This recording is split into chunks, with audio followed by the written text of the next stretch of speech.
What the hell is going on? If you're new to my streams, then welcome.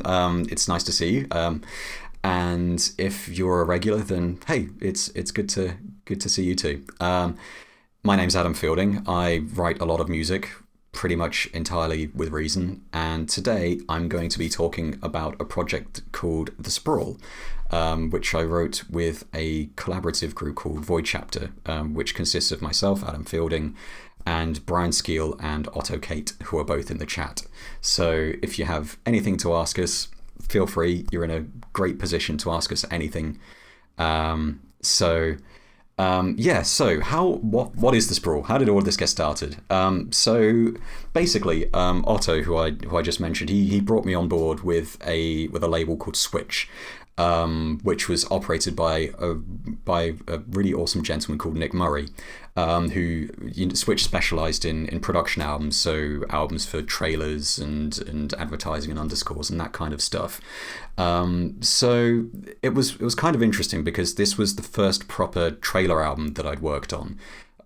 So it was all kind of new territory for me, and I was really, really excited to get going. So one thing I want to show you first is some of the sort of specification documents that I was sent by Otto when starting this project.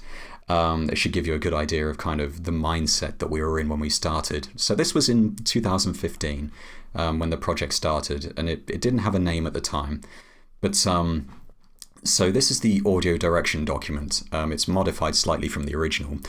And basically, as you can see, all the visual references, it's Blade Runner, and Tron Legacy. All films I really enjoy. In terms of Tron Legacy, I definitely enjoy it much more on a visual and aesthetic level than actually kind of plot-wise, but that's a whole other thing. I still really enjoy it, and the soundtrack is phenomenal.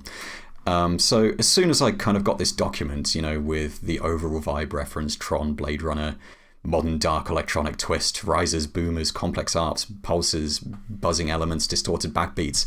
As I started thinking, cyberpunk kind of world, sci-fi, awesome stuff. And Blade Runner is my favorite film of all time. So as soon as I saw this, I just, I started getting, really excited. I was like, oh, I'm going to be doing a trailer album that's cyberpunk in nature and of sci-fi. This is, I was just totally geeking out about it. And the synopsis: your world is ruled by major corporations. New developments in hyper AI are far beyond anyone's imagination. Destruction of the human will is on a rapid pace, and complete control over every living being is what they need to stay in power. It is time to blur the lines between the virtual world and the real world. Fight the system from within. So this got me really excited. Like, I hadn't even begun coming up with ideas or come up with a sonic palette or anything. I just knew that this was going to be a ton of fun to work on. So something else that was worked on as well is this mood board, which came about when I was working on The Sprawl. I'll get into sort of the differences in terms of names and that kind of stuff again. So this was kind of more of a sort of visual reference for when I actually came back to the album.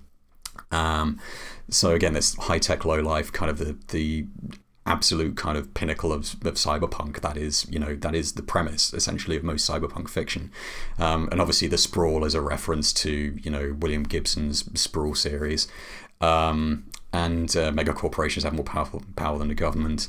It's 1984 in a cyberpunk world, so all this kind of stuff. I particularly like this character like Wallace from Blade Runner 2049 that thinks he's doing the right thing, but is in reality malicious and batshit insane. I thought that was kind of amusing, but I liked it. Remote dehumanized warfare, all this kind of stuff. So I saw this and this and the original audio direction, and I was just like, whoa, this is gonna be great. So. And I'm a huge fan of Deus Ex and Neuromancer and all that good stuff. In fact, I believe at the moment my current wallpaper is Deus Ex related. So there we go.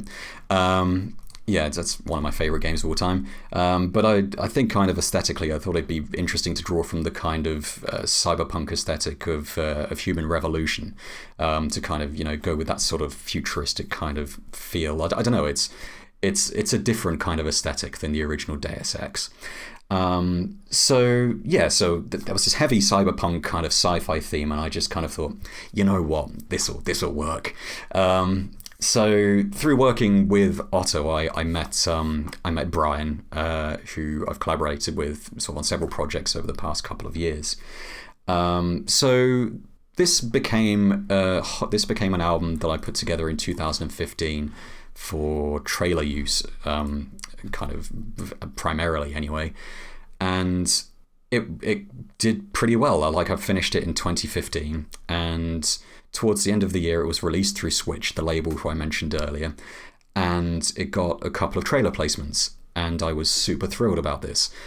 And I feel like I must kind of mention at this point that the original album, Engage, and The Sprawl, although they use a lot of the same material and compositions, the mixing and kind of vibe of the two is quite different. If you pre-ordered The Sprawl, you actually got a copy of Engage, which essentially formed the demos of what would become The Sprawl, which is this album. So going back in time again to late 2015 and early 2016 at this point, I'd had these trailer placements, and unfortunately Switch, the label, shut down after these placements went through, and which was a huge shame. Like I put all this work into the album, and I thought, oh great, well nobody's going to be able to do anything with it. Essentially the rights will be lost in some ether somewhere, and oh well, I guess I'll just have to work on the next project. But Nick Murray, being the absolute lovely chap that he is, reverted all of the rights to the original music back to the artists who wrote them for all of the albums that were released through Switch, which is something he absolutely did not have to do. And I'm incredibly grateful to this day that he did that. So, massive thanks to Nick for actually doing that. So I had this entire album of stuff that was done, but the problem was, now at this point I had no idea what to do with it.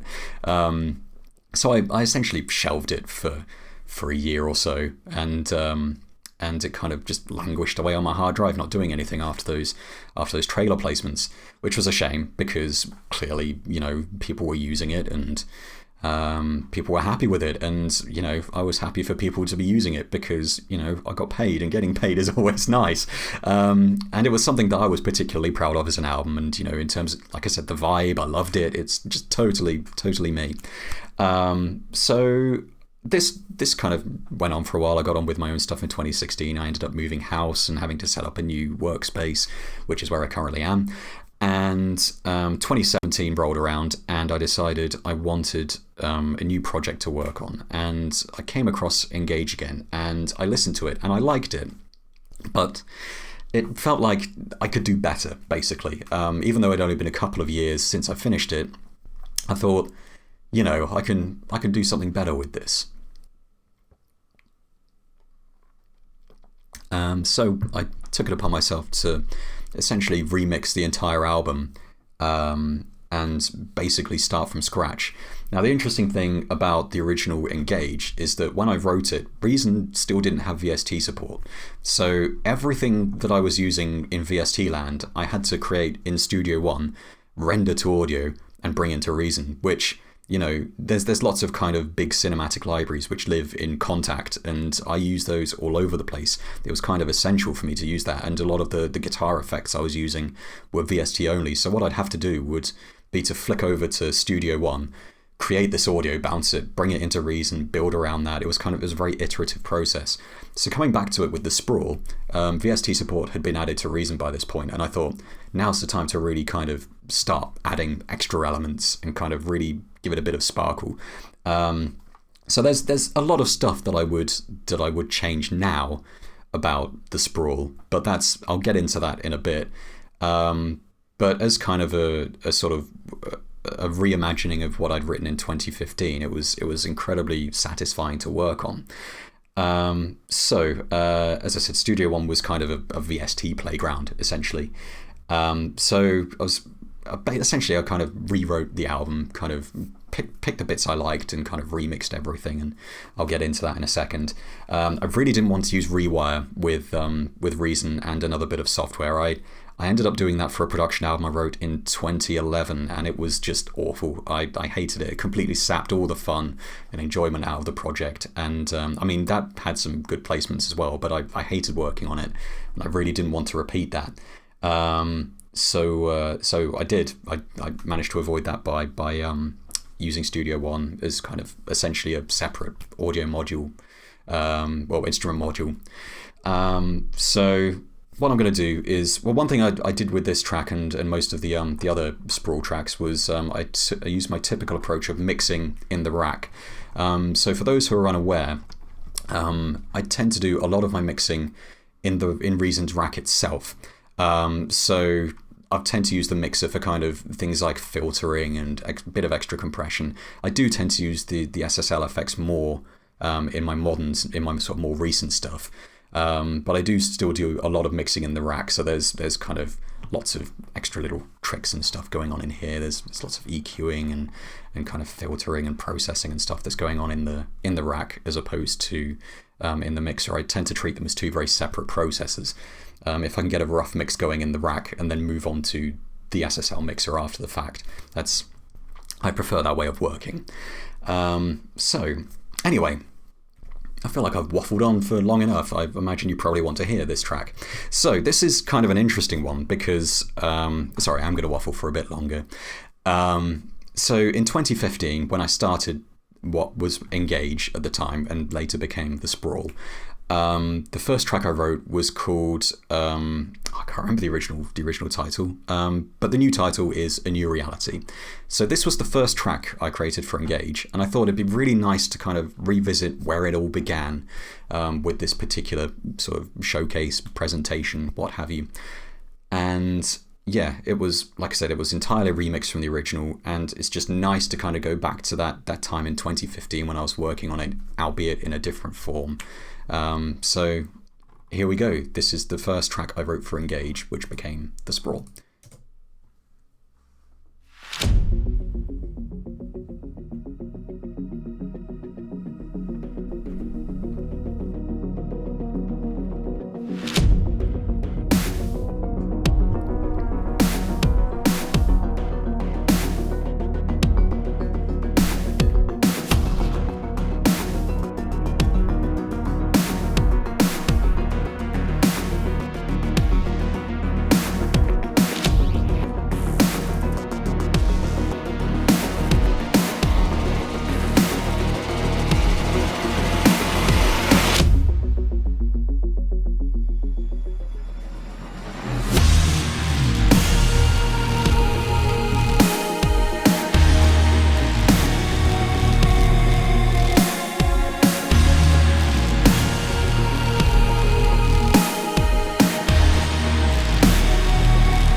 So that's A New Reality, and I've just remembered the thing I changed earlier on.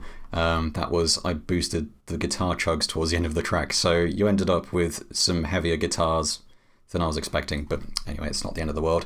Yeah, that's that. So what did I change from the original Engage version to the Sprawl? Let's have a look at the sequencer. So the first and most obvious thing that I did was I entirely remixed the whole thing. I started from the ground up, and you can see the mix is a bit of a mess.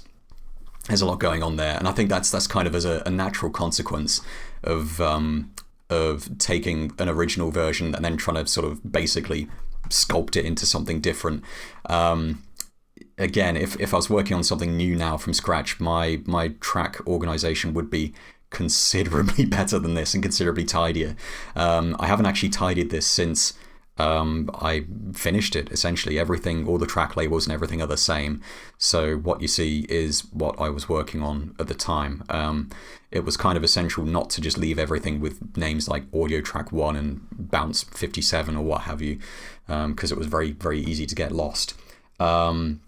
Something else I did, which Engage was guilty of, was the tracks were just too dense.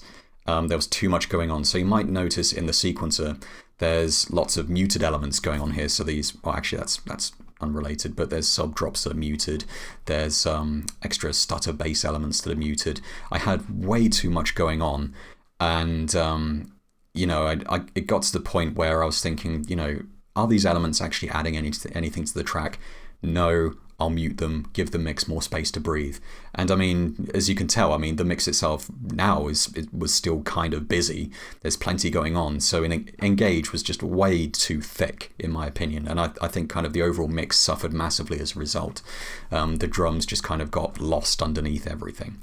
So it was nice to kind of reevaluate everything with just kind of with a fresh pair of ears and just kind of thinking, does that work? No. And that's something that's really carried on over into my sort of more recent tunes. I'm much more willing to take elements out as opposed to just leaving everything playing all at the same time. Something else I did was, if I look at the rack now, there's quite a bit of bit crushing going on. I say that, now I can't actually find a single bit crusher. Oh, there we go. So in the original version of the track, everything was bit crushed. Like, I wanted everything to sound really gnarly, kind of broken, digitally distorted, kind of taking some inspiration from Daft Punk soundtrack to Tron Legacy and stuff like that, and you know, just that kind of thing. And I've realised, you know, it's just too much. Like, it just sounded like a bit crushed mess at certain points. So I started taking those out. And something else I did was I started adding extra VST effects to certain channels. So if I go up here, this is the snare trigger channel. So I added Excite to give it a bit of a low-mid boost. I've added a transient shaper to give it more of a pop. And yeah, just little touches like that. Just checking the chat now. Someone's mentioned your fade-ins at the beginning are very nice. Could you go over them? I guess this was pre-Reason 11 with curves. Yes, it was. So basically, I mean, I'm currently running Reason 11, so if I wanted to do a curve like that, I could just chop that out and just drag the curve like that. So if I put that back to how it was. So the most obvious element here is what's called the main ARP support in terms of fading in. So if I just play that, I think that sends it. There we go.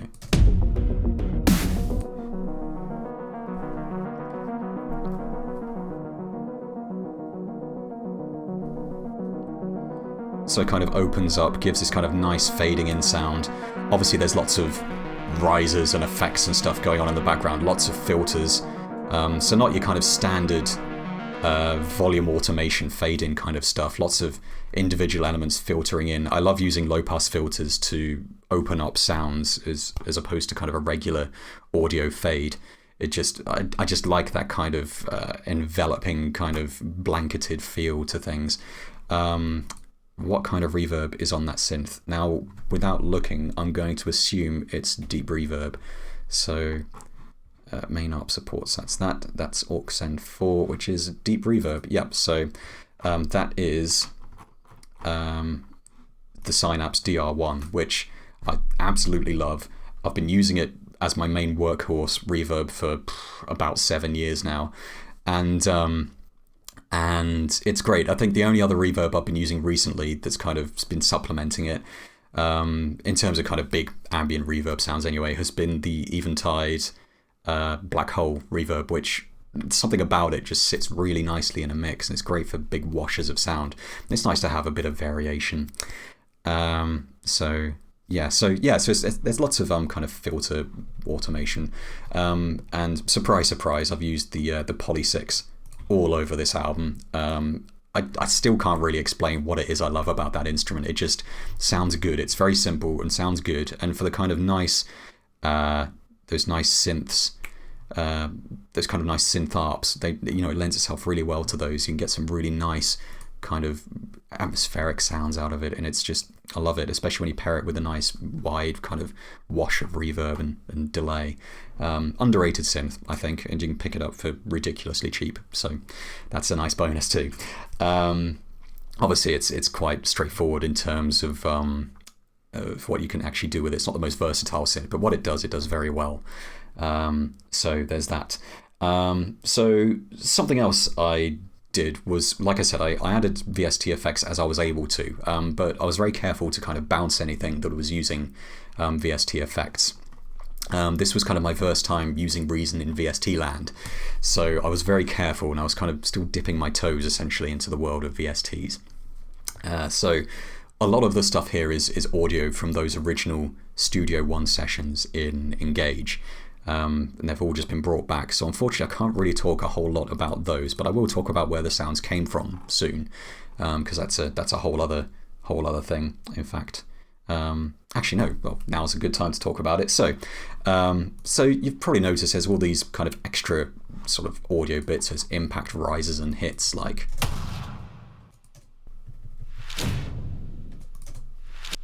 so where did all those sounds come from? I'd like to be able to say that I made those, and nowadays I'd probably be more inclined to actually give that a go. But as I said, this was my first trailer project, and I didn't really have any tools to hand, like any sound banks or anything like that I could dip into. So I actually scoured the internet and used a load of kind of free samples and loops and stuff like that all over the place. And essentially kind of manipulated those into what I wanted. So it's like all these little reverse elements and stuff. And I think with this being the first track of the project as well, I was like, well, I'm not really sure what I'm doing here. Before I start investing in lots of sound libraries and stuff, I just want to see what I can do with what's out there. So that's exactly what I did. So in the final project, I ended up using lots of heaviosity stuff, and I think in this track there's lots of damage being used because I love damage for big cinematic percussion. I still have yet to really find another Contact library that fulfills that same sort of niche as damage does. It's just such a great thing, just to kind of give an idea of what damage sounds like and how I used it in this track. If I can find a little loop. Yeah, here we go.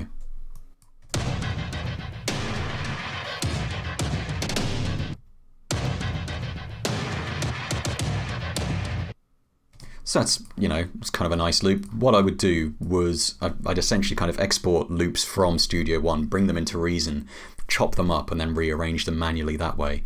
Just because I found it much more fun to work that way, basically. So there's quite a bit of compression on that, as you can hear, but that's baked into the audio. And I kind of think it adds a nice bit of oomph. So there's that, and there's just a whole bunch of freebies all over this stuff. I used 99 Sounds Project Pegasus, Sample Phonics Tube Hits for a lot of the drums, and a lot of Heaviosity and Output kind of free loops, which is kind of funny because now I own a lot of Heaviosity and Output stuff. It's just nice. That was kind of my start, was checking out their freebies and mangling them for this album, which actually got placements, which is kind of bizarre. Lots of, like I said, lots of stuff exported from Damage. And the drums themselves, there's this channel here called Snare Trigger, and I believe that uses this Perk Studio Snares Bounce. That's a snare from Damage, combined with a snare that I created using a bunch of external hardware drum machines and Drum Spillage, which is an awesome drum synth. Unfortunately, it's Mac OS only, so I can't use it anymore, which is a shame. Someone said, I can recommend you the VST Arcade. Yes, I used that a lot on a production album that I finished a couple of months ago. It was absolutely invaluable. I own everything by output at the moment. I recently picked up Portal, and it's just, it's lovely to work with. Really, really creative and fun and musically interesting, granular effect. Yeah, great stuff. Yeah, I picked that up yesterday, so I haven't actually had a lot of time to play around with it, but it's great. I've tried sticking Poly 6 elements through it, and it just completely mangles them. You can get some really nice beds out of it. But anyway, this is turning into a bit of a output sales pitch. There's plenty of guitars in here. So another sound source was guitars. On the rest of the album, lots of vocal washes. The guitars on this album were mostly used to kind of embellish existing synth parts, as kind of layering to add an extra bit of crust. And I also ended up using a couple of sound libraries by Sonokinetic called Capriccio and Minimal. Easy for me to say. And they're kind of these big kind of orchestral loop libraries, which I must admit I haven't really used a whole lot since, but they're all over the Sprawl album. So it's stuff like this, really.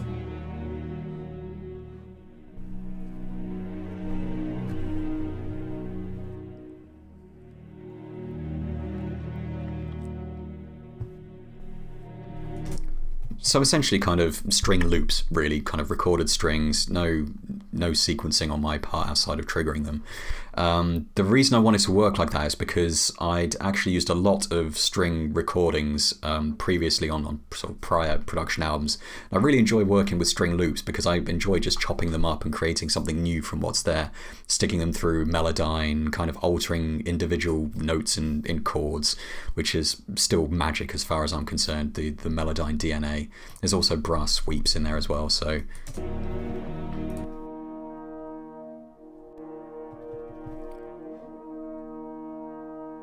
So, you know, just simple orchestral elements. I didn't want to overdo it with the orchestral stuff.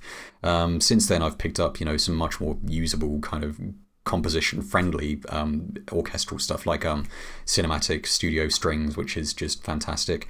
Yeah, just a whole bunch of other stuff. But for this project, I just wanted to be able to drop some stuff in, add a bit of an orchestral flavour without going too overboard. So there's also these string stabs here.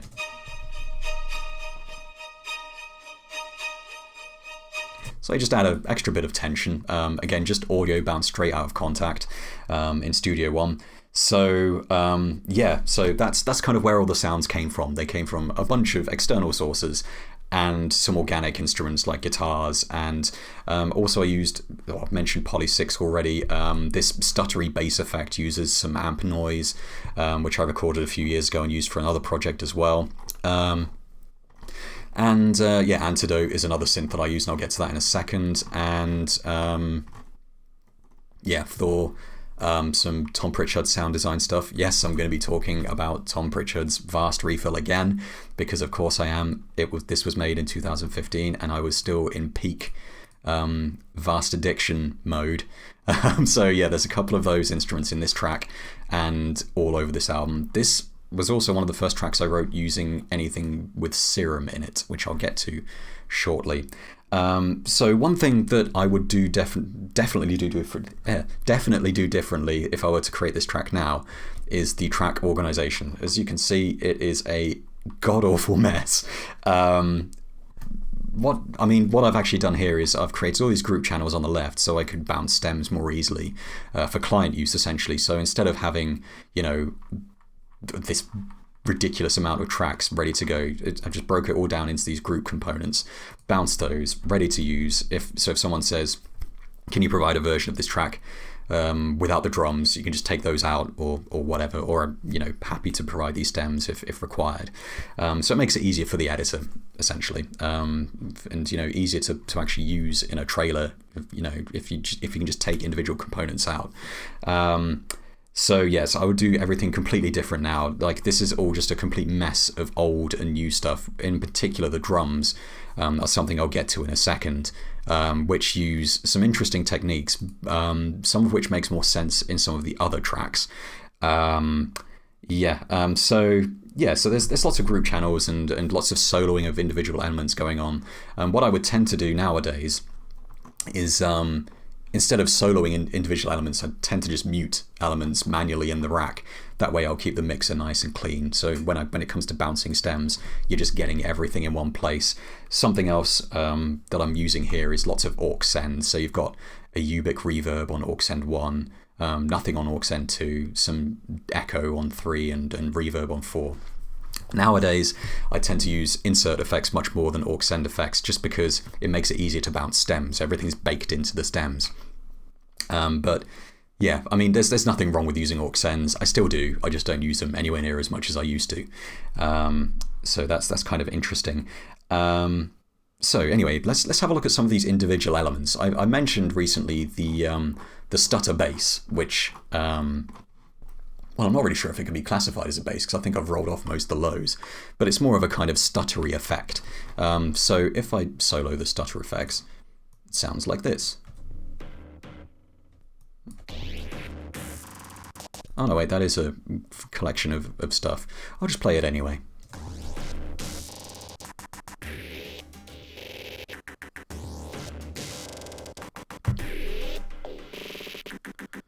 Now, I wish I could say I did all of those edits manually, but actually what I've done is I've used a combination of synchronous, which is great, and this is from the synchronous, the actual factory sound bank, and I believe I've created that anyway. So, you know, I always feel a little guilty about using factory sounds, but something about if I've created it myself somehow justifies it. It's a ridiculous way of thinking, and I don't tend to think like that so much nowadays. But yeah, so that was a little effect that I created. So if I just solo the stutter bass, and there's nothing going on there, so...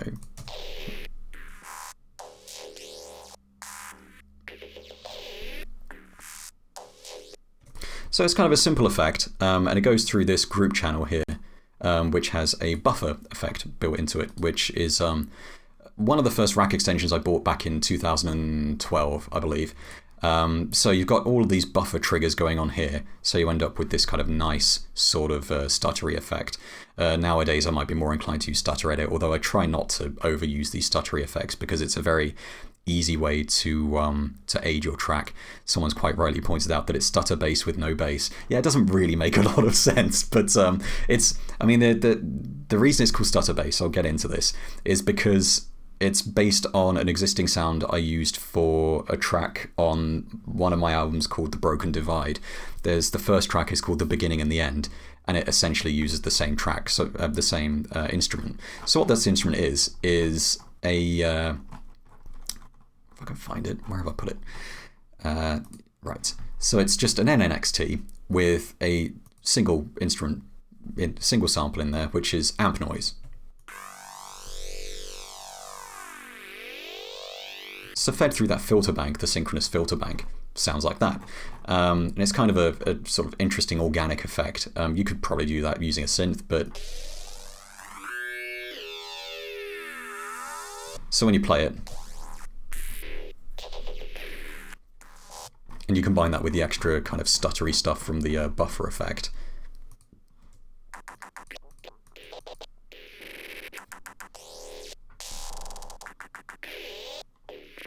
but I've also got these two percussive loops, which I believe are exported from Damage.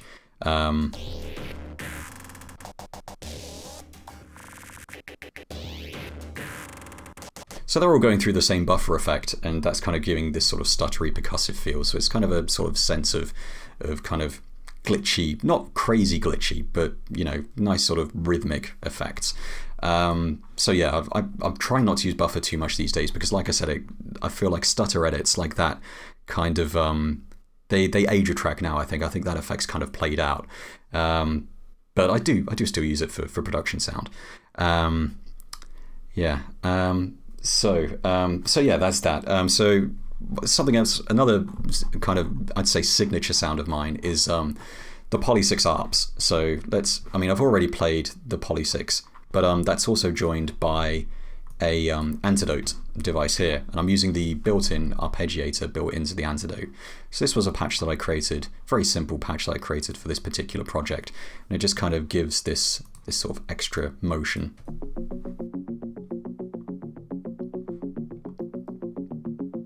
So if we bring in the Poly 6 as well.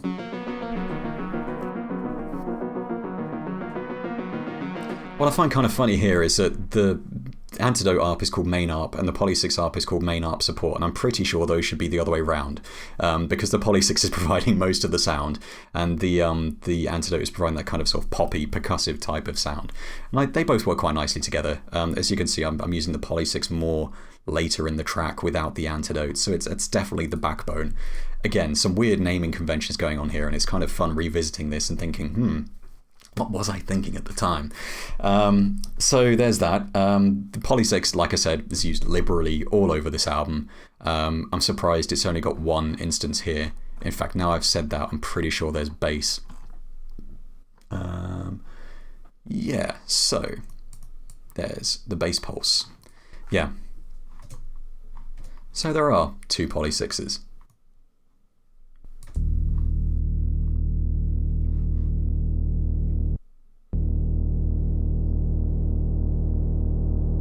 So, simple bass sound.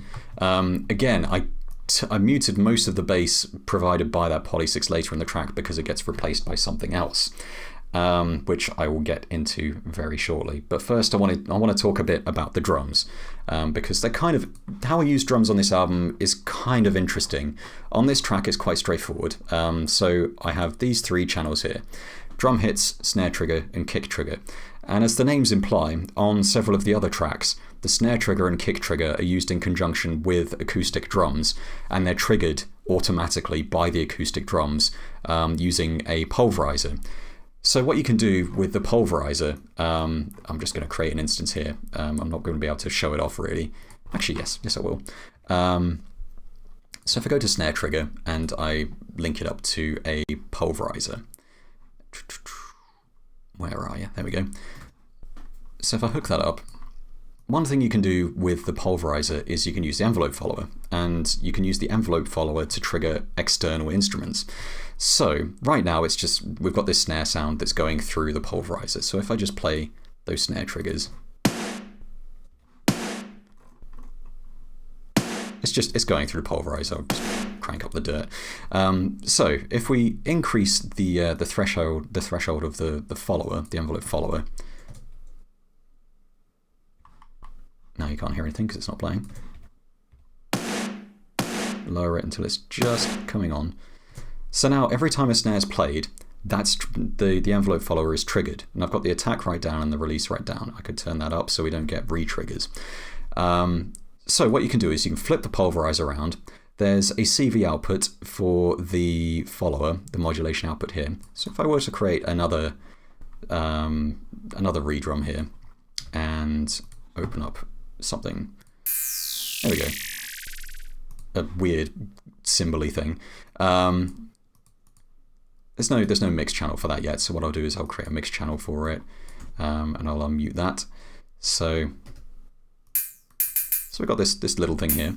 So now if we route the modulation output follower to gate in on that redrum, now if we play this,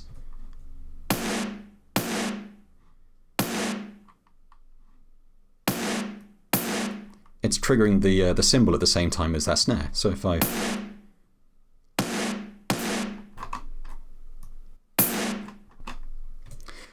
And you can use that with acoustic hits to add drum samples over the top, which is a common trick used by producers to layer up drums. It's something I'm doing a little less nowadays because I found a drum library that doesn't really require that so much.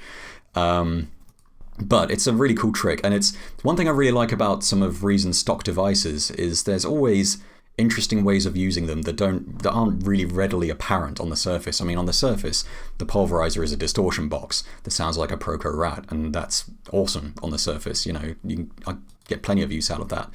But also, you can use it as a drum sample trigger, and that's kind of cool. And I have no idea if that was the original intent when Propellerhead or Reason Studios put it together in the first place.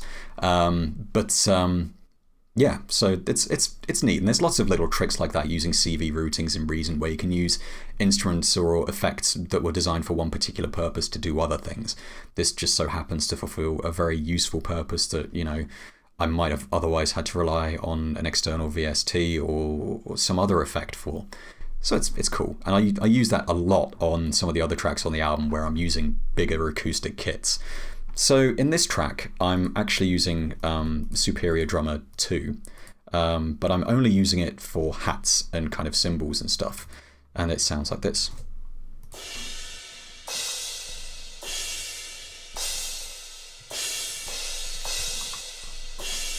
So it's pretty simple stuff there. I mean, on other tracks I would have used the kick and the snare.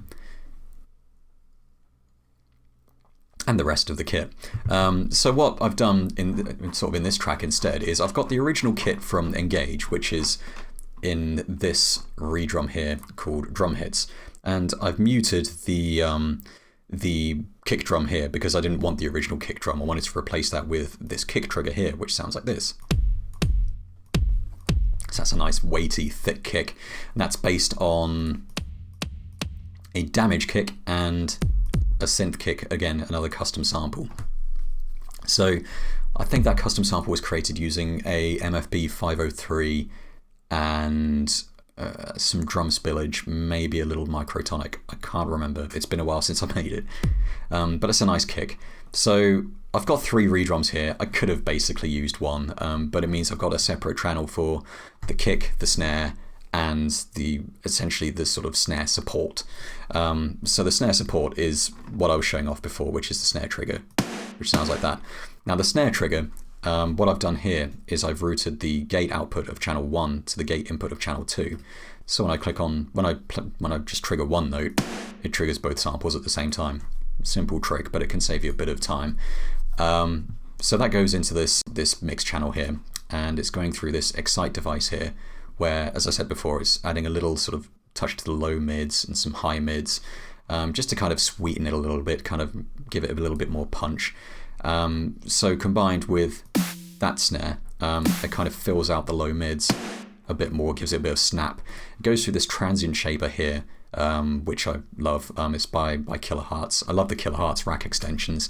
I'm sure I've made my love of Kilohertz devices known in the past. But yeah, it's fantastic. The main problem with using a transient shaper like this is that it's very easy to kind of let the transients get away, sort of just go nuts basically. You'll end up with sort of crazy transients in your mix, and that kind of makes it clip really, really easily, which you don't want. So what I've done is on the drum channel, I've actually got a limiter here. So it's just got a threshold of minus 0.5 dB. So anything that comes in that sort of peaks at minus 0.5 dB, it's just going to trim the top off. And I much prefer doing that, sort of limiting individual elements, particularly percussion and drums, than applying ridiculous amounts of limiting to the track. Here you can see I've got a limiter in place on the output here. That's mainly for the stream. I mean, I could knock that off and it works. So if I unmute everything.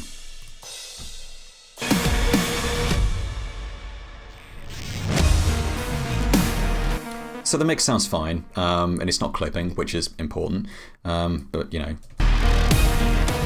Yeah. I actually ended up getting Excite free a couple of years ago. I think it might have been part of a Black Friday deal, because yeah, it was interesting. I just thought, I'm not really sure if I'm going to use this. Slapped it in this track, and I was like, oh, okay, that's actually pretty good. So yeah, so that's pretty much the drums. Like I said, I used the transient shaper to give the snares a bit more pop, so this is kind of a nice setup for an acoustic kit with sample triggers, but without the acoustic kit, essentially. So I was kind of working backwards, really, because even though this was the first track I wrote for Engage, it wasn't the first track I remixed for the Sprawl. So by the time I got to this track, I had worked on a couple of tracks which did use big acoustic drums. And if you want to hear those, they're on the album.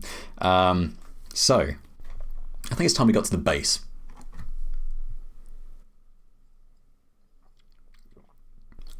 So, I played you that kind of disappointing stutter bass, which wasn't actually a bass. So let's actually get to the bass. I showed off that bass pulse, but there's also something else at work here, which is much more satisfying, and that is the serum bass. So if I bring that bass pulse up to wherever the serum bass is, as I said, these tracks are kind of messy, and I didn't really go into these with the intention of showing them off, so on sort of during a stream, so it's kind of interesting to be doing that. So as you can see here, I actually rendered the audio of the Serum instance here. So I'm actually switching back to the instrument so you can see what I'm doing. Someone's mentioned on Spotify, right? Yes, the album's on Spotify. If you search for Void Chapter The Sprawl, you can listen to the whole thing. And yeah, I'm really happy with it. I think it's a nice kind of cohesive listen. If you ever fancy playing some Netrunner or something and sticking some music on in the background, I reckon this will be a good shout. maybe a bit intense for a game of Netrunner actually, which probably, although there's some nice ambient interludes in there which I think would work nicely. Anyway, make your own mind up. Check it out. Right, so anyway, so we've got this bass pulse, which I'm just going to play here. So I've got this kind of side-chaining pumping kind of sound going on, which I'm using a synchronous device for.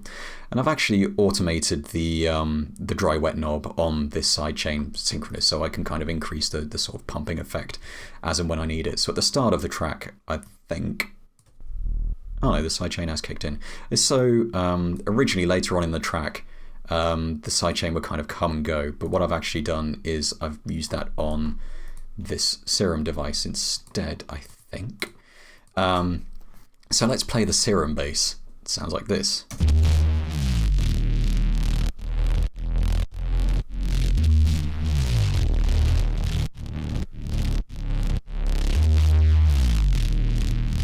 I really like that sound, and I think the Serum kind of excels at that sort of gnarly, digital, kind of crispy effect.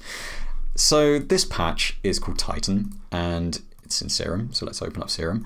And it's a patch from a project that I created a few years ago. It was a sample, well, not sample bank, a sound bank called Serum Injection, which I released under my Fielding Soundworks name. And it uses custom wavetables, so I feel like there's an over-reliance on the sort of stock wavetables in Serum, so I wanted to create something different. So I did.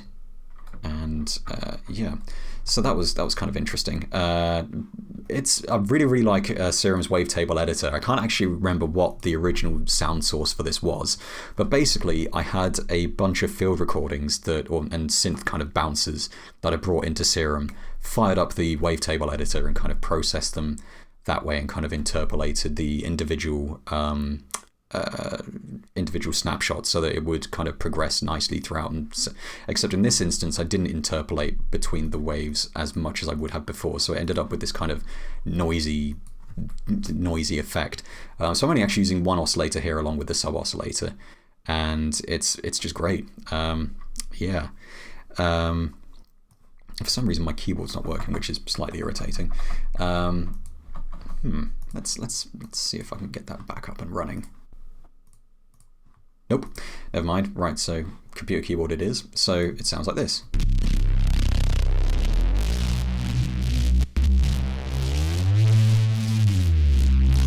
So all through the track, as you can kind of hear from that little snippet there, the sidechain does actually kind of kick in, so it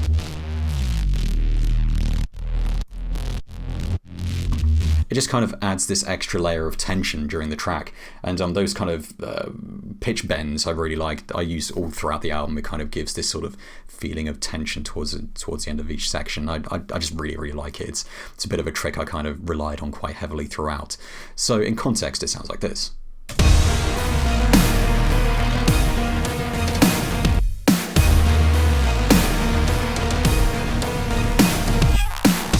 That brings me quite nicely onto this little sort of flourish effect here, which was originally something passed through BitSpeak, which is a fantastic effect by Sonic Charge, and someone else mentioned it in the chat as a means of using it as an envelope follower. So actually, I'm going to have to fire up an instance now and see that for myself.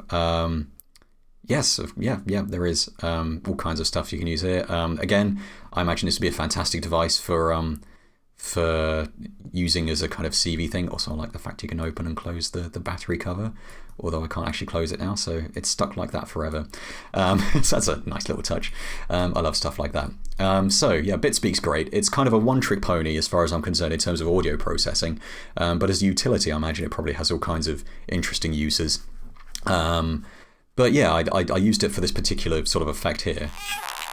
but I honestly can't remember what the original source sound was that I fed through it. It does sound like a voice, but I really can't remember. But anyway, it's a good way of kind of creating new sounds. I wish I could remember what that was. So yeah, so there's that's kind of a nice little sort of flourishy effect. So something else I wanted to touch upon was the kind of main melody sort of synths. So I mentioned earlier on that I was going to be talking about some of Tom Pritchard's sounds, which I use all over this record, and I can't find them now. So I'm just going to look in the rack. And... oh no, right, there we go. Right, so it's this Lonely Square, which is actually the main melody synth. So if I go here and... yes, right, okay. Where is it? Yeah, there we go. So it's the main melody synth, and it sounds like this.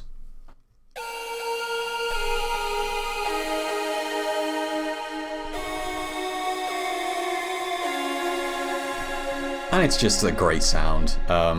It's going through a bit crusher, one of the few bit crushers I've left in this track, courtesy of Blamsoft's resampler. I was also using a lot of Nuclear Sound Lab's bit crusher effect, Beat Crush, during this project as well.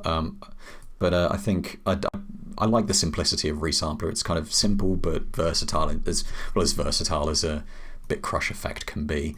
So in this particular synth, we've got a Thor, and it sounds great. So I used it and stuck it through some reverb. I've used a reverb insert here, so it kind of smears the sound a little bit. I love doing that with the DR1. And I've also combined that with a guitar here.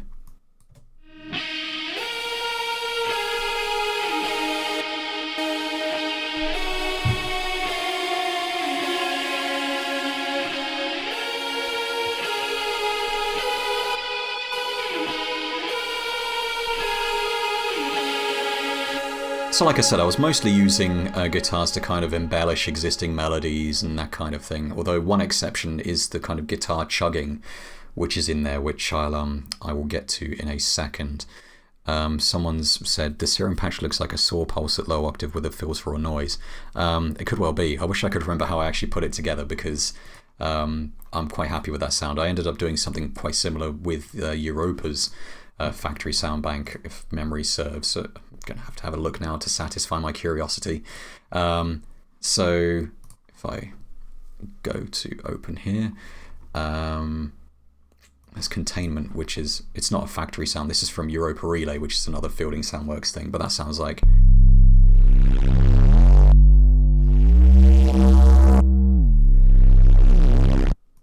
yeah, I like that sound as well. There's another one in the factory sound bank. I'm going to have to find it now because it's going to bug me if I don't. It's a bass sound, Destructor Drone, which sounds like this.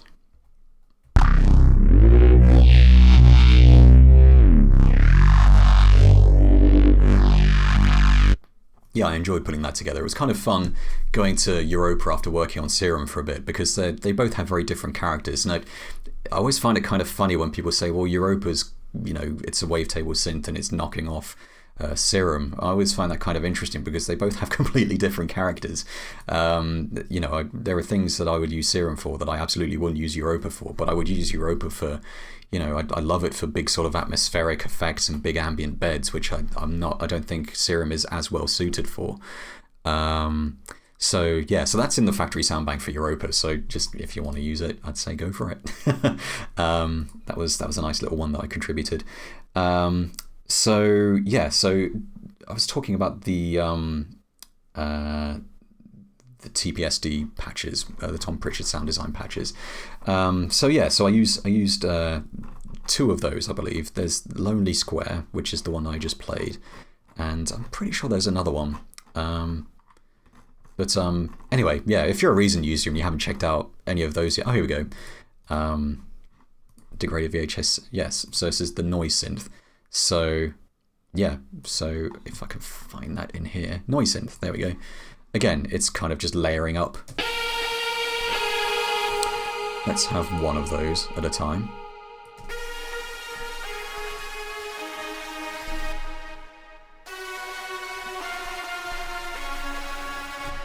And I use that all over the place for several years on most of my tracks. For some reason, I always have a tendency to want to gravitate towards that particular type of sound for a lead at the end of a track.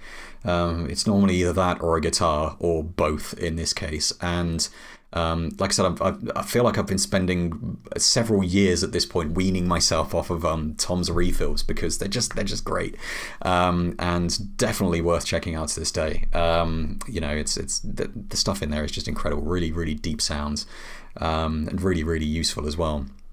Someone's mentioned Enzyme is a great VST for sounds like that. Well, that is going to be added to my list of things to check out. Even though I said at the start of this stream that I wasn't really looking for new synths, sort of am. So another sound that I've used in this track is this kind of guitar chugging sound, which has an interesting story behind it.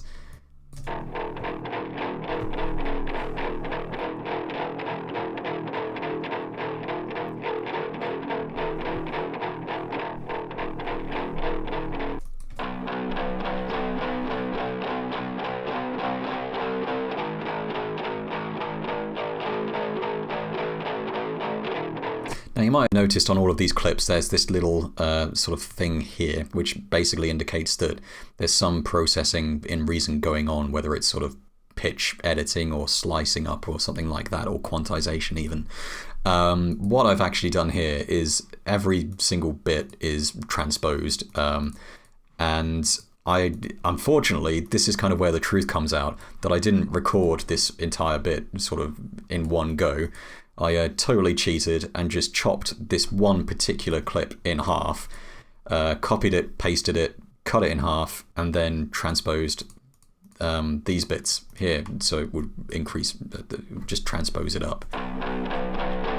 So it's actually all the same, but everything's double tracked. I like doing that with guitars, just kind of give it a nice wider sound.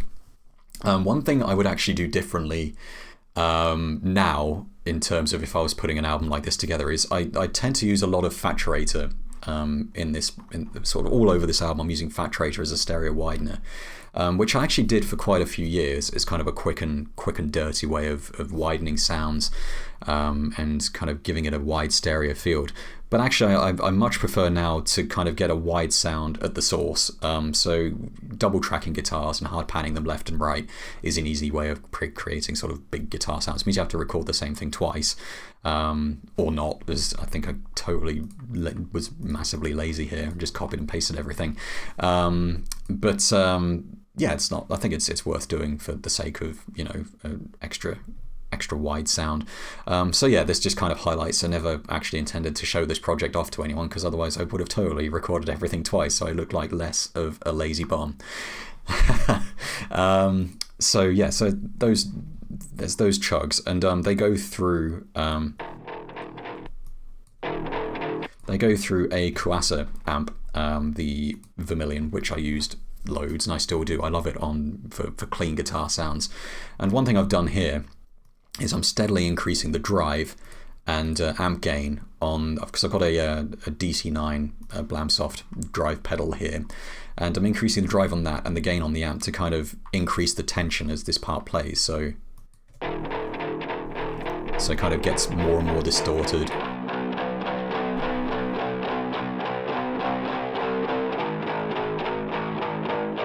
So contrast that with the start, and it's relatively clean and quiet.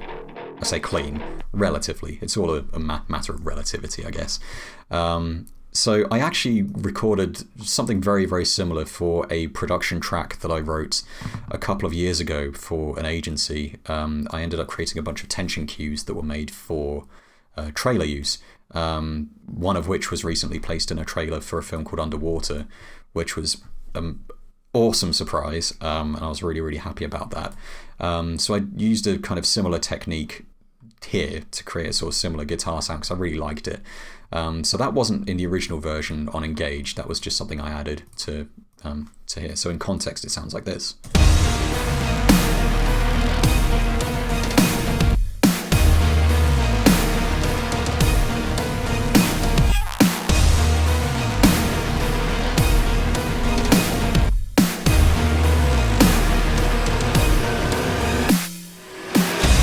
That's also a good example of a section where I'm using this damage loop just to kind of fill out the percussion, give it kind of more of a rolling feel on top of those kind of quite static drum hits.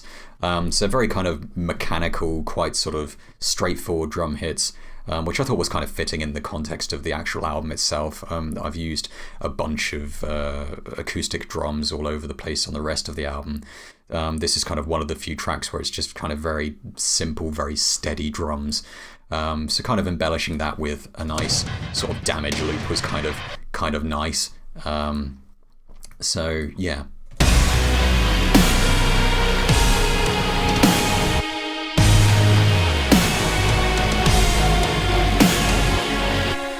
So one thing I really wanted to get right with this version of the album as opposed to Engage was I really wanted the drums to kind of punch through the mix. And taking elements out of the mix really helped there. So originally I had all these stutter loops going on. And they were just really muddying up the mix and adding, all kinds of extra stuff. Yeah, and it was just kind of unnecessary really. Yeah, so I mean, there just comes a point where you have to think, is this really necessary for the track? Again, it's kind of a sort of personal quality control. So I've got all these kind of sub drops here as well. That's something I wanted to touch on. Is in the original version of Engage and this particular track, pretty much the entirety of 80 hertz down in the mix was completely scooped out and saved for the sub drops and some kicks like impact hits and stuff like that. So I wanted the kind of low frequency effects channel to be completely clear. And in this instance, when I actually came back to it with Sprawl, I realized I'd gone completely overboard. And although I really liked having the LFE scooped out in the original, it just didn't really sound musically satisfying. So as a result, I kind of removed a lot of these sub drops and just let the drums kind of punch through the mix a bit more. But it means you kind of get these sort of impact moments where it's just like this. So it's just a simple sine wave that kind of drops sort of in the lows and the subs. So in the context of the track, it sounds like this with a riser beforehand.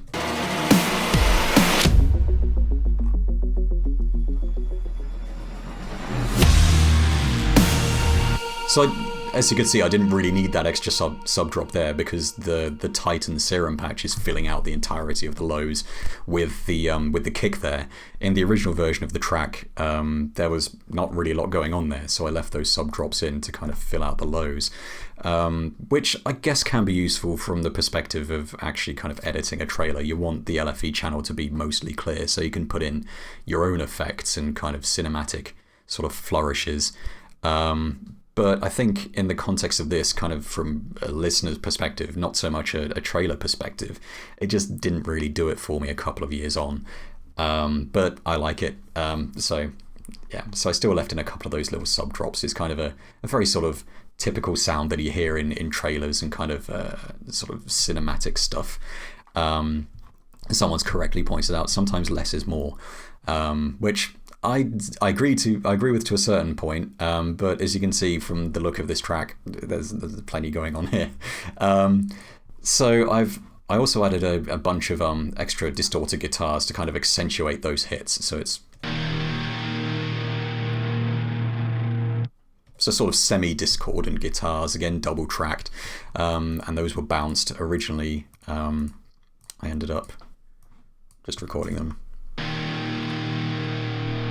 like that.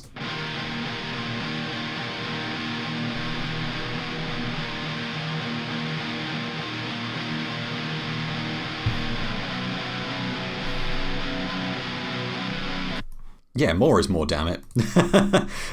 So those guitars were actually run through an effect called Menace, which is by Toneforge. I love the Joey Sturgis tone stuff. I've been using Toneforge Misha Mansour quite a lot over the past year or so. I've also been using the Get Good Drums stuff quite a lot recently as well because it just sounds great.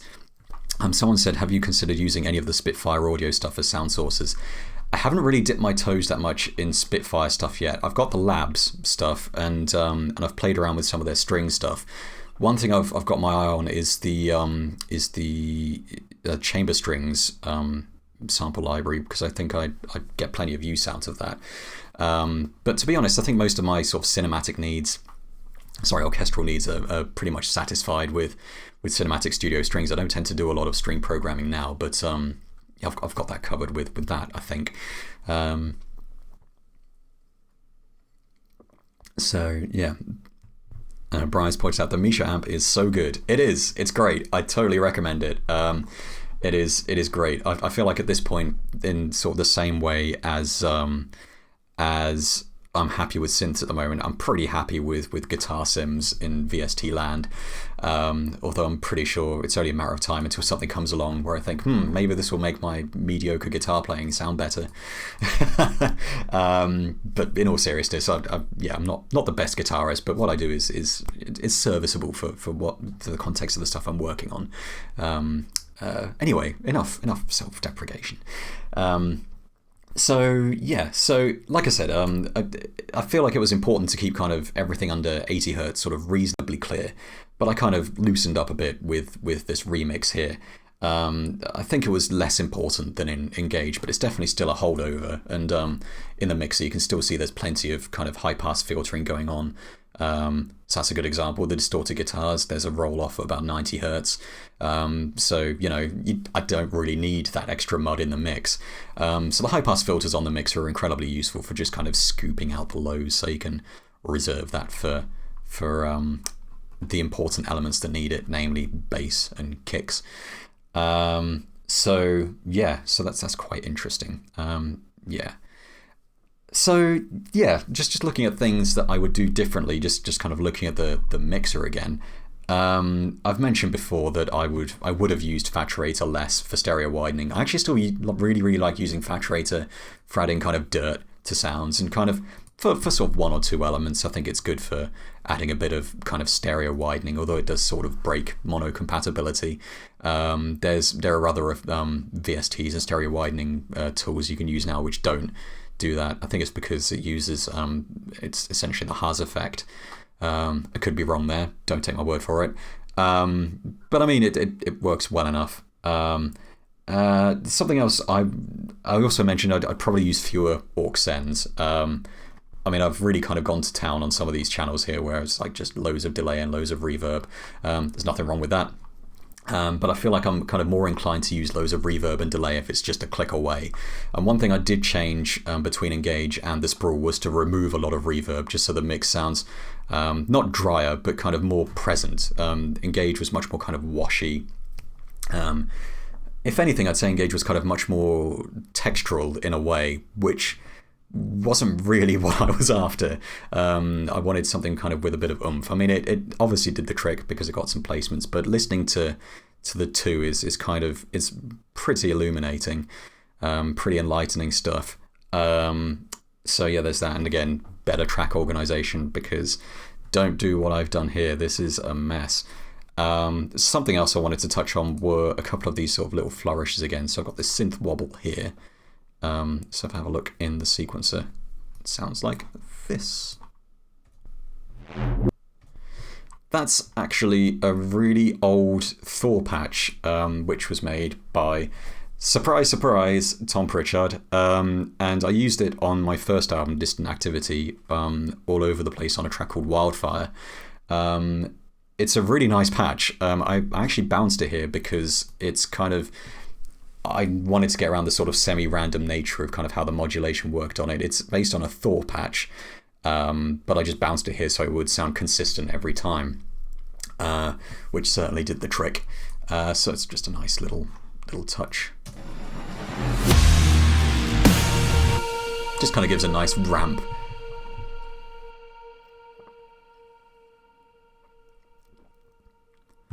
So yeah. That was a nice little touch. And also there's this extra square monics thing, which is another Thor patch, and you're not going to get any prizes for guessing who made that either. And it's just a nice little simple flourish. I used fewer of those kind of flourishes throughout the rest of the album. For some reason I kind of went to town with those flourishes in this particular track because I thought, why not? Be kind of fun. So yeah, so there's those extra elements, and I've already touched upon the string stabs, which are based on a library called Capriccio.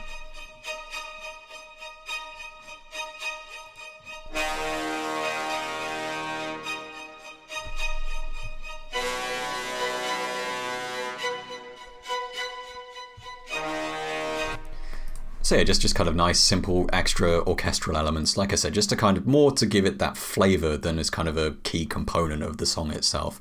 There's one particular track on the record called Post-Human Society, which features a really big orchestral section sort of halfway through the track, which is, again, it's a Capriccio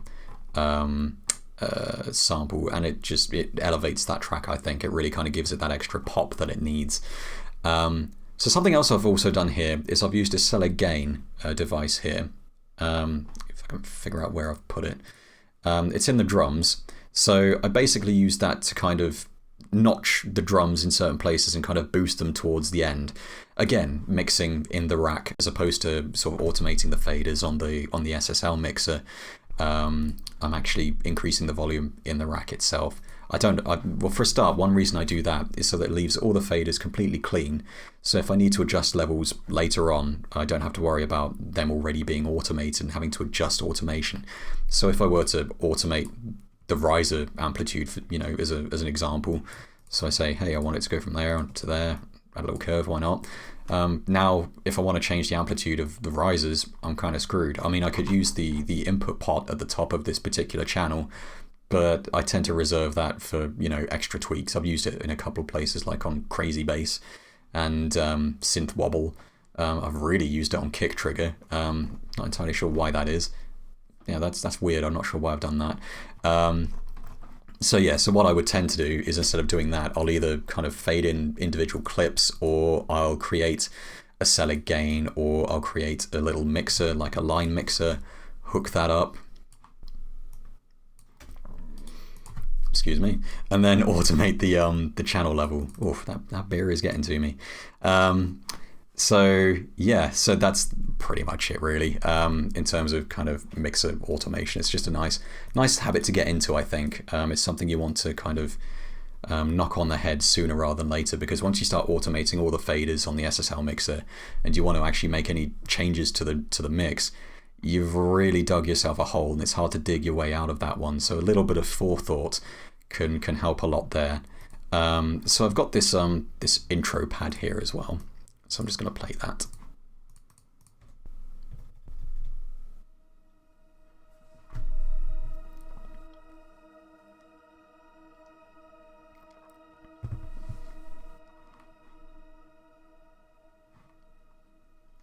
So that's just a nice little textural effect there. That's going through an RV7000, which I still use. Just a sort of short hall reverb, just to kind of smear the sound a bit. Now, if memory serves me correctly, I think that intro pad is from the Pegasus sample library, which is free. It's by 99 Sounds, called Project Pegasus, worth checking out. And I mentioned as well that the drum hits were from Sample Phonics Tube Drum Hits, which is also definitely worth checking out as kind of a nice free resource for drums. Nowadays I tend to use Drumvolution, which is a VST by Wave Alchemy, for all of my electronic hits, and it's just amazing. I love it for everything. So there's another outro pad here, which is just the same thing. I've just moved them over here. Nowadays I probably wouldn't have been that lazy, and I would have created my own textures. But at the time, like I said, I was still kind of testing the waters. I wanted to get a track done, which is why I kind of relied on this particular palette of sounds. Speaking of palettes of sounds, one thing that kind of naturally formed as I was working on Engage originally was this particular palette of sounds. So we've got stuff like Damage, Superior Drummer for drums, well, not so much on Engage, but later on. And the TPSD stuff, and Capriccio and Minimal. So all this stuff, it was kind of like a natural palette that just formed. And Poly 6 in particular was another big one. So it was nice to kind of be able to turn to particular elements as and when I needed them, instead of getting stuck in that particular sort of thought process of, oh, well, I need this sound. Where do I turn? It's nice to be able to think, I need an ARP. I'm going to fire up Poly 6, maybe bulk it out, layer it up with something else. Just kind of, it's a really nice way of working, and that's something I've picked up more and more since Engage. I tend to form a palette before I start a particular project and stick with it. So a good example of this is this production album I worked on a couple of months ago where I was using Arcade. I coupled that with a lot of other outputs, sample libraries, Drumvolution, and a couple of synths. I can't remember exactly what I used, but it was kind of a nice sort of way of restricting myself to kind of thinking, hey, that's just nice. A nice kind of way to start thinking, if I want some bass, I'm going to fire up this particular synth, or if I want some keys, I'm going to fire this up, or if I get a bit stuck, I'll fire up Arcade. It was just a really nice way of working, and I had a ton of fun working on that. And to a certain degree, I had the same kind of, it was a similar sort of amount of fun working on this, kind of having that set palette to work with. And it's nice to kind of veer away from that palette from time to time. But having something to draw from is very kind of creatively inspiring, instead of kind of having to reinvent the wheel every time you want to just get a sound going. Someone said in the chat, in normal studio environments, you could get shut from the from the audio engineer for using the pre-gain knobs to adjust all the time. They're normally used to set the preamplification to the desired level. Yep, that's true. I've just massively abused them here. And to be honest with you, I feel like I'm getting much better in terms of gain staging and that kind of thing in my modern production, at least. In this instance, like, it was a very kind of slapdash approach to it. I was like, well, I want to crank that up, so I'm just going to crank it up. But it can be a good way of kind of getting your faders in line with everything else, because I don't like having extreme fader settings. He says, moving swiftly over this guitar chugs section here and this kick trigger. Yeah, I don't like having extreme fader settings. I like to have them sit around sort of 0 to minus 10 dB. That way I have plenty of room to maneuver if I do need to make any changes further on. And sometimes the input gain is useful for that, or, you know, just boosting it in the rack. That's also another good way of working. But I like to kind of look at minus 10 dB as kind of my sort of stock sort of reference for starting out when I'm adding elements to a mix. And then, you know, I like to have a fader in a similar sort of position so I can kind of boost it or cut it as needs be. So yeah, I'm definitely a lot better at that than I used to be, because looking at this is it's illuminating, I'll give you that. So yes, that's an interesting one. So I think I've covered most of the elements in this particular track, unless there's anything that anyone would like to ask me about what I've actually done here. The Cakewalk compressor is really, really nice. The RE2A. Lovely compressor. I use that all the time. It's kind of a shame you can't actually get it anymore.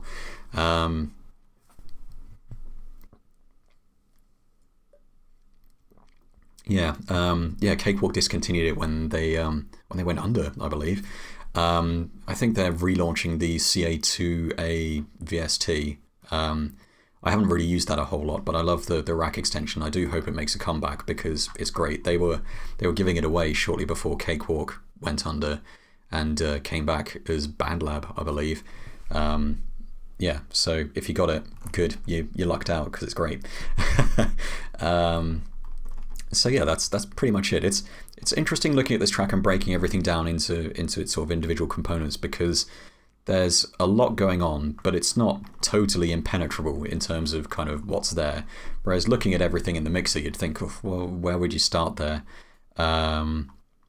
Someone said Cakewalk BandLab said they'll release that compressor for free as a VST soon. Excellent. I think I picked up the VST as a freebie a few years ago, but I never really used it because I never really had much of a need to. But I grabbed it anyway because I'm a sucker for shiny free things. So yeah, there's that. So there's plenty going on here. I've used the synapse effects all over the place in this track. They sound great. Selig just pointed out, no shame in having faders down at minus 20 to 30 dB. Still plenty of resolution even at that level. It's a fair point. I mean, it's more of a kind of general rule, I'd say, when I look at sort of around 0 to minus 10 dB. It's more of a kind of just so I have room to maneuver. But as has been rightly pointed out, there's nothing wrong with kind of taking everything right back or what have you. If at the end of the day, if it sounds right, it is right. Also, quick shout out to Selig for making awesome plugins, because I use his stuff all the time. Yeah, the Selig de-esser is fantastic. I've never really felt a need to use anything else for vocals. And Leveler. Anyway, I'll stop gushing over Selig's plugins. You should check them out.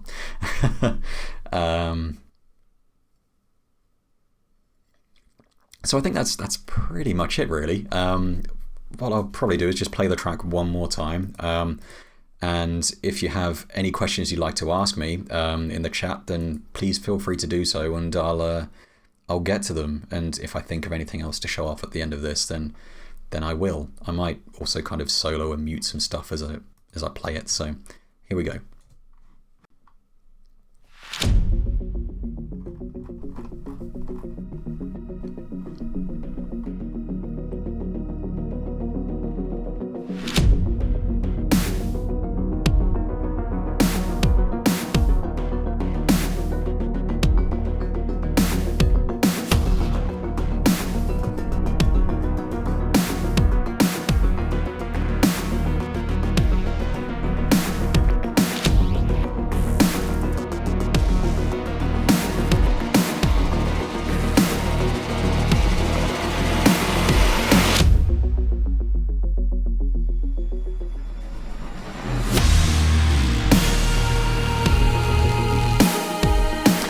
That's actually something I wanted to mention, was the source of some of these rises and kind of impact effects. I mean, they're all audio. I did kind of grab them from various sources online.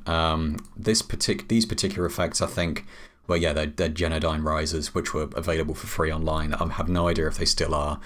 But yeah, they were incredibly useful. I think as the project continued, I actually picked up Impact Soundworks' Juggernaut refill, which was great for kind of extra cinematic effects and percussion, that kind of stuff. Nowadays, I tend to use Gravity by Heaviosity a lot for impact hits, sub hits, transition effects, and quick and nice sounding pads. It's a great kind of multi-purpose cinematic toolkit, and I use it a lot. And again, I think these noise blasts are probably from Genodyne. Yeah. So it's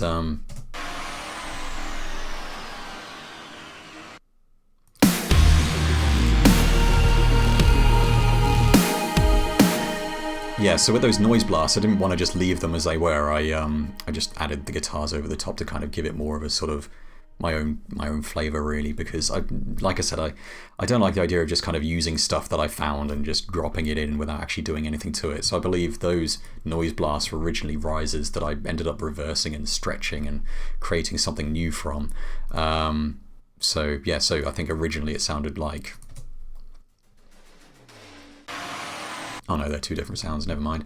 Yeah, so it was just interesting. I love taking existing sounds and creating something new from them, and it's a habit I've been getting more into with my own work as well.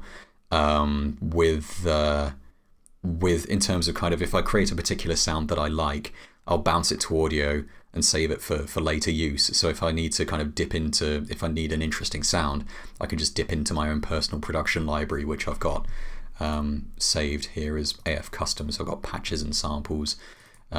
Textures is a good sample library I like to go into because it's full of nice soundscapes. So it's like, if I need a texture now, I'll just dip into my own personal library instead of relying on stuff that other people have created. So it's nice to kind of sort of use a similar way of working, but now I'm using my own sounds instead of sounds that I've found online or through other sources. And it's kind of nice to separate the process like that. Sometimes I can get a song idea going by creating an interesting sound and creating something out of that. And sometimes I just want to get something written and I want to be able to drop something in. And samples, having a bunch of audio handy is fantastic for that.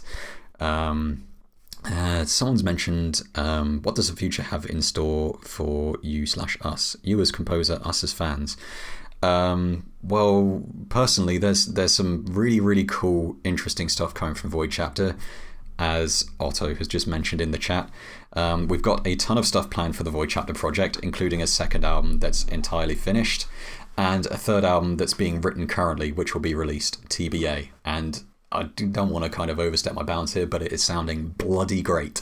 Very different to what's here, but there's kind of a common thread throughout the albums. So even though they're quite sort of eclectic and stylistically, they all kind of fit together quite nicely, and it's great. Yeah.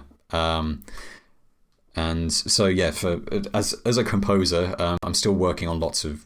Basically, I'm focusing a lot more on production music now. The last album I released was last year with an album called Mesmerer, and that was kind of more of a passion project, really. I just wanted to get that out of my system. Someone's asked, new Nephil album. I mean, I've always got time to work on Nephil. For anyone who's unaware, Nephil is a project that I've been working on with Tom Pritchard, whose sounds I've been plugging constantly throughout this thing. And it's kind of a hardware-based project where we just get together for a week and sort of have these intense jam sessions where we record a bunch of hardware and see what pops out. The last couple of releases we did were a lot more premeditated than what we'd been doing before. I'm really happy with both of those albums. They're both on Spotify. If you search for Nephil, you can find those.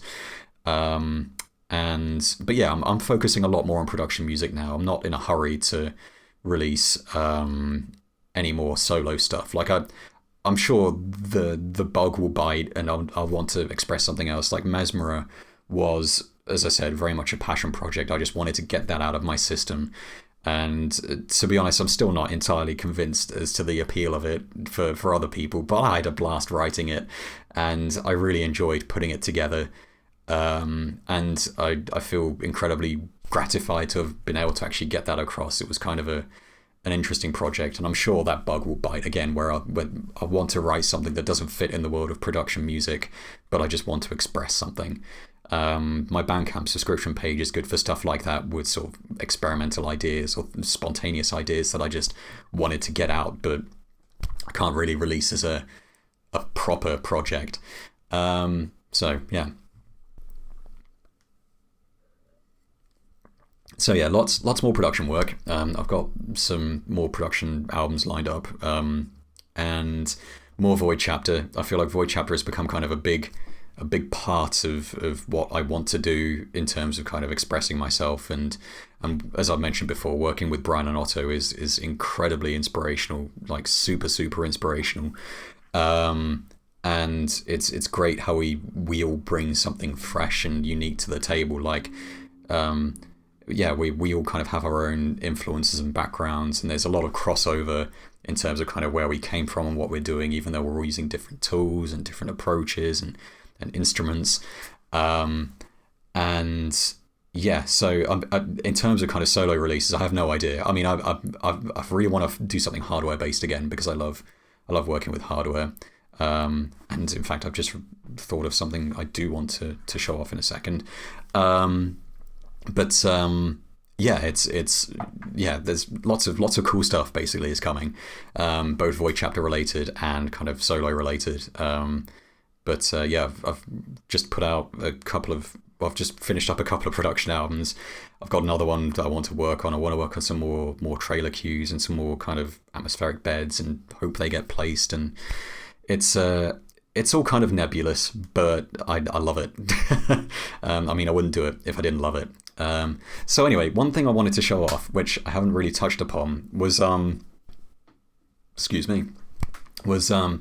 the post-mix stage of the album. So the album, when I finished it, I was talking to my friend Tom, as I often do, and he'd recently acquired a bit of hardware called the Analog Heat by Electron. And I was kind of curious as to what that would sound like if I ran some entire mixes through it.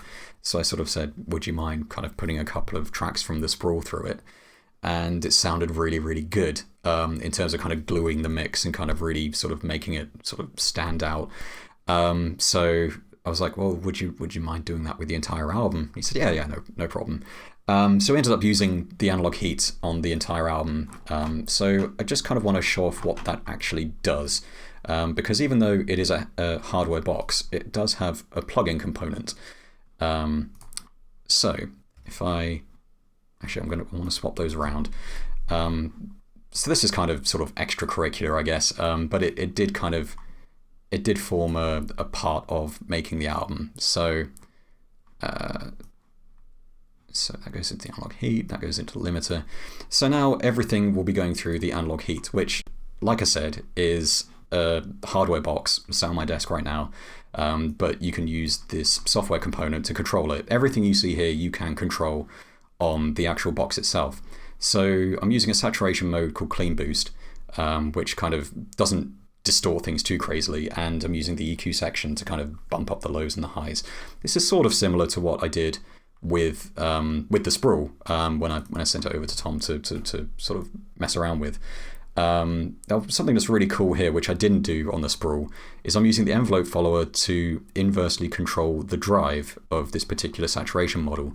So what that means is when you start hitting like transients, like drums and stuff like that, it will actually knock the drive back, so you don't end up with as much distortion. So it's kind of like using saturation as a form of compression, which is interesting, and it has its kind of own interesting character. So I'm just going to play this and we'll see how it sounds. I might actually knock the preset volume down a bit because it does boost the amplitude a bit. So if we just play that. Oh yeah, that's right, I've muted everything.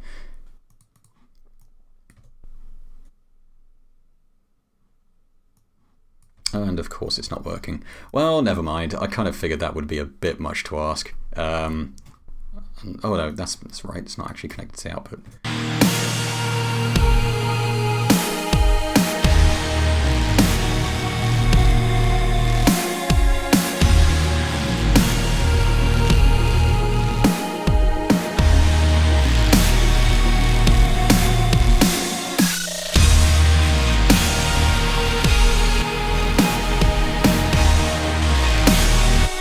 So it just really makes the mix pop. Yeah, someone's pointed out you didn't connect ozone. Yep. Whoops. So yeah, it's basically, it's such a wonderful little box, and it's nice to be able to kind of add that sort of analog saturation. I've been trying to find something similar in the world of software, but nothing's really ever done it for me. And so it was a nice investment to pick up the analog heat. And yeah, if you can get your hands on one or just get some time with one, I highly recommend it. It's great to be able to use it in software form. I'm very much a sort of in the box kind of guy, so being able to use something as a plugin and also have hands-on control if I want to is really, really great. And the EQ section is just fantastic. I mean, I was just playing around with it there. Excuse me, but yeah, it's like the main problem I have with it is I need to kind of restrain myself because I just want to crank up the high and the low and have like a nice smiley curve because it just sounds great. So yeah, so that's a quick little demo of analog heat. I used that all over the album in the final master. I didn't use the drive trick, unfortunately, on this particular album, but I've used it on stuff since, and I'm going to use it everywhere. So yeah, that's in my immediate future as a composer, is using analog heat on everything. And I haven't really even touched on how that works as a more obvious distortion effect on things like drums. Spoiler alert, it sounds great. So yeah. So this has turned into a bit of a sort of gear overview for some reason, but yeah, I'm glad I picked this up, and it was kind of invaluable for helping to glue this album together. Yeah, so there we go. So I think on that note, I might wrap things up. So if you have any further questions, then please feel free to ask away in the stream. But in terms of the kind of main bulk of this actual presentation, I would say I think I've covered pretty much everything I could. One thing that I sort of wish I was more able to touch upon is is these audio clips that I've just dropped in. I wish I had something more interesting to say than I was in Studio One and used that as a playground and exported some audio and brought it into Reason, which is, I can understand why people would think it's a very clunky way of working, but at the time it was really kind of the best way for me to get the sounds that I wanted into Reason. And working on the sprawl was really, really nice because I could just drop stuff in as and when I wanted it. I mean, I haven't really used any VST instruments here outside of the SD2 and Serum, of course.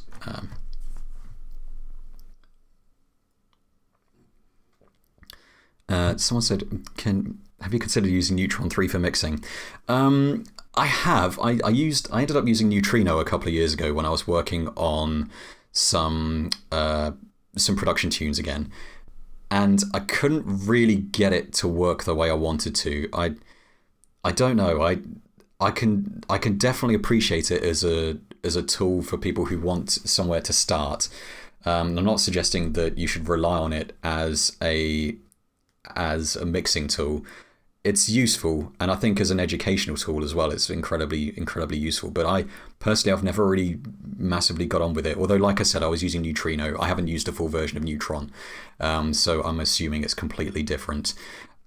I'm just having a look at some of these other questions. Normally I stream my music, but I like your album so much that I decided to buy it. Oh, thank you. That's very nice of you to say. Can you show some cool Poly 6 tricks? Why the hell not? Okay, so where to go? It's kind of annoying that my keyboard's not working really. I'm just going to fire up a Poly 6 and let's have a... I'm going to show you kind of how I create a simple ARP sound. So the first thing I'm going to do is just add some delay and a little bit of reverb, which are assigned to aux sends 3 and 4, because everything sounds better with a bit of delay and reverb. And if you disagree with that, then it's okay. Everyone's entitled to be wrong.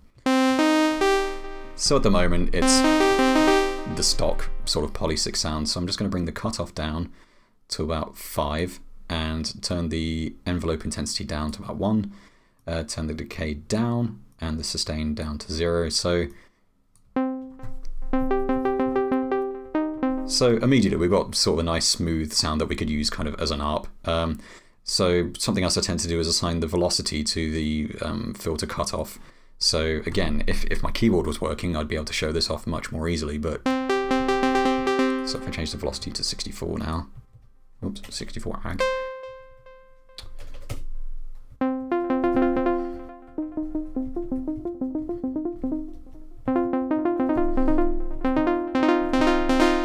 So that's kind of a nice simple sound. So that's a nice place to start. Then if you wanted to introduce some drift, you can add a touch of the modulation to the oscillator destination. Sorry, I'm kind of waffling. So I turn the frequency down so it's kind of a slow drift. You can also increase the analog knob here and it will kind of detune each note.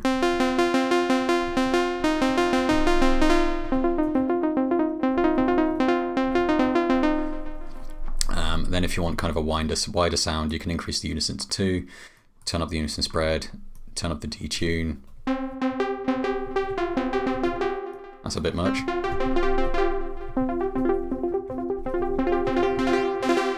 Yeah, so there we go. It's kind of a nice simple Poly 6 ARP. Something else I tend to do is leave the envelope intensity on the filter sort of at 0, leave the cutoff about there. Turn the octave down and set it to pulse width modulated mode on the oscillator as a waveform and turn those up.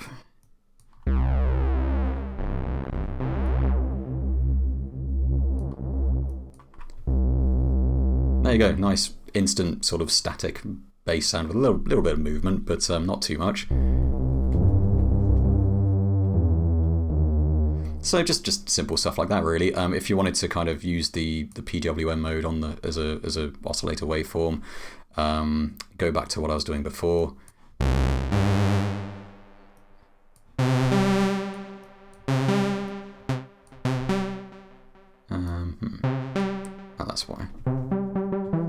So you can get a lot more movement from that. I'll just increase that a little.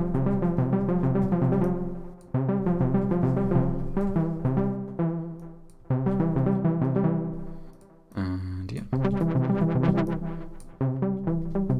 So yeah, I like the Poly 6. Like I said, it's not the most complicated synth, but it's good for what it does. I think it sounds great, and I keep banging on about it. I think it's just a nice kind of bread and butter synth. Actually, not even that really. It's just a good kind of, it's a staple. I'd say a bread and butter synth would require a bit more versatility for me to consider it that. So anyway, it's not probably not the coolest trick. Maybe next time I do a music making session, I'll stick a Poly 6 in there and do something more interesting. So someone said, "Hi Adam, do you use Intensely Reason Rack plugin in another DAW with good results? Thank you so much." To be honest, right now, I fully intend to. I picked up Cubase 10 earlier this year, and I feel like as a collaborative tool, that would be incredibly useful. As Brian, who is also part of Void Chapter, he works a lot in Cubase, and I feel like having that common ground would be incredibly useful. The thing I'm mostly using the Rack plugin for now is in Studio One. In the project view, I'm using the Rack plugin to add post-mix effects when I'm actually kind of bouncing a preview master or something like that out of Studio One. So it's nice to be able to use Reason's master bus compressor and kind of EQ section, stuff like that, as separate plugins within Studio One. Because I did used to use the Waves SSL G VST, which is good. It's really good, but the problem is it's the only Waves plugin I own, and I really detest having to use Waves Central for one plugin. It just kind of annoys me. If I could just drop a DLL in a folder and use it like that, it'd be great. I just feel like for one particular plugin, it's just totally excessive. So yeah. So that's, yeah, so I haven't really used it a whole lot yet, but I plan to, and I really, really want to use it with Ableton Live as well, because I think the sort of non-linear compositional quality of using the session view in Ableton Live would be fantastic with Reason's Rack environment in there as well. So I haven't yet, but I fully intend to, is the answer to that one. And I think it's really, really cool that that Reason Studios did actually develop the Reason plugin to use in other DAWs, in the same way that bringing in VST support in Reason is something that people have been asking for a long time, and I never really thought we'd see it. So it's great to, I mean, right now I'm in a position where I say I use Reason for 99.9% of everything I create. Studio One is the final sort of 0.1% of everything. But being able to kind of just do everything in Reason it's what I've wanted for a long time, and it's really nice to be at that point. There's still a couple of things I'd like to see, but there are workarounds for those, or you could just use it as a plugin in another environment. So it's really exciting times for the development of Reason at the moment. So yeah, I'm interested to see where they go next. Yeah, so there we go. Let's see if there are any other questions. Oh yeah, someone's pointed out the neutron is leaps and bounds above neutrino, so that's not massively surprising, to be honest. Yeah, as I said, I mean, plenty of people use it, and isotope plugins are generally pretty awesome. I picked up RX last year for cleaning up audio, and it's basically sorcery as far as I'm concerned. I've run some quite noisy recordings through it and cleaned them up no problem whatsoever. It's just great.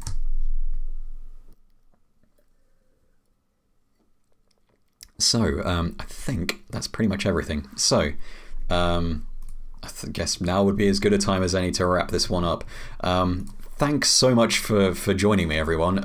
It's been really, really cool to get back into this. And I'd really love to get back into streaming more regularly, especially doing some music making sessions. So yeah. Someone said, I hate people who laugh at users who use Reason as a main DAW. Yeah, I don't really understand that mentality. I feel like the people who obsess over the tools that people are using to create music, they tend to be the ones who aren't actually creating music that's actually that great. I feel like that's kind of a controversial and maybe sweeping statement there, but 99% of the time, if someone says, oh, you're using this particular tool and it's essentially a toy, they never really have the music to back up that view, which I think is always kind of interesting. But again, that's kind of a sweeping generalized statement there, I think. So yeah. Someone said, thank you for the stream. Your voice audio quality is excellent, by the way. Brilliant. That's what I like to hear. This was actually a bit of an experiment because I've got Element running in the background, which is picking up my mic and processing it through a very small effects chain, which I haven't really done before. So that was good. So yeah, brilliant. I'm glad to hear that's worked nicely. Yeah, so yeah, thanks so much for joining me, and I am sure I'll be streaming again, hopefully in the not too distant future, and I'm not going to leave it for like a year again. I've got ideas that I'd like to get out there and in the format of a stream, and I think it'd be cool to get back into that. Talk about that chain next time. Oh, the vocal chain. It's literally just the input from my microphone going into a Solid Dynamics Native Instruments compressor thing. Very straightforward. I just happen to have the microphone right in front of my face, so it's not picking up lots of noise. Cool. So yeah, thanks again for joining me. I swear I'm going to wrap this up, and yeah, I'm sure I'll be around in the not too distant future. So cheers, and check out the rest of The Sprawl by Void Chapter on Spotify, or you can go to voidchapter.band, and it's available kind of all over the place. You can stream it from most major sort of digital music distribution outlets, and you can purchase it all over the place or directly from us. Whatever takes your fancy. If you're as much of a cyberpunk nerd as I am, then I'm sure you'll get a kick out of it. And yeah, just remember it for those sort of Shadowrun or Netrunner sessions. You know, I was actually really chuffed when someone said recently, oh, I'm definitely thinking about sort of putting this on in the background during my next Shadowrun session. And I was like, that's good. That's what I made it for. So yeah, that was cool. So anyway, yes, I'm gonna stop waffling and let you get back to your lives. And yeah, thanks so much again for joining me. And check out the album. And I'm looking forward to bringing more awesome Void Chapter stuff your way. There's good stuff coming. Yeah. All right, cool. Thanks again, and see you around. Bye-bye.